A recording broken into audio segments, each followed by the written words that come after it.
इंसानों के मरने के कई कारण हैं।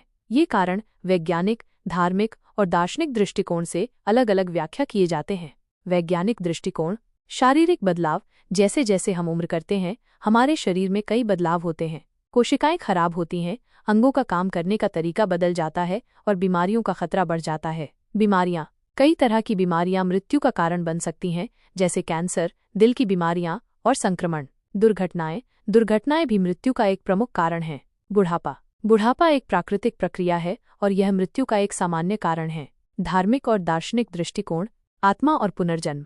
कई धर्मों में ये मान्यता है कि मृत्यु के बाद आत्मा शरीर को छोड़ देती है और पुनर्जन्म लेती है। कर्म: कुछ धर्मों में ये मान्यता है कि मृत्यु हमारे कर्मों का फल है। अच्छे कर्मों के लिए हमें स्वर्ग और बुरे कर्मों के लिए नर्क मिलता है। मोक्ष: कुछ धर्मों में मोक्ष को अंतिम लक्ष्य माना जाता है। मोक्ष प्राप्त करने के बाद आत्मा मोह और दुख के चक्र से मुक्त हो जाती है।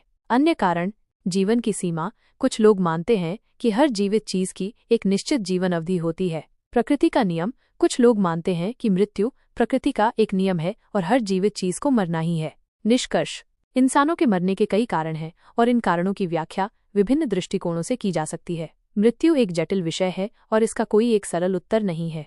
यहाँ कुछ महत्वपूर्ण बातें हैं जो हमें मृत्यु के बारे में याद रखनी चाहिए। मृत्यु अनिवार्य है, हर जीवित चीज को मरना ही है। मृत्यु जीवन का एक हिस्सा है। मृत्यु जीवन का एक प्राकृतिक हिस्सा है और इसे स्वीकार करना महत्वपूर्ण है। मृत्यु के बाद क्या होता है, इस बारे में अलग अलग विश्वास हैं। विभिन्न धर्मों और संस्कृतियों में मृत्यु के बाद क्या होता है, इस बारे में अलग अलग विश्वास हैं। मृत्यु जीवन को और अधिक मूल्यवान बनाती है। मृत्यु हमें जीवन के मूल्य को समझने में मदद करती है। अधिक जानने के लिए आप इन विषयों पर गहराई से पढ़ सकते हैं। जीव विज्ञान: जीवों की संरचना और कार्य के बारे में अध्ययन। दर्शन: जीवन, मृत्यु और अस्तित्व के बारे में अध्ययन।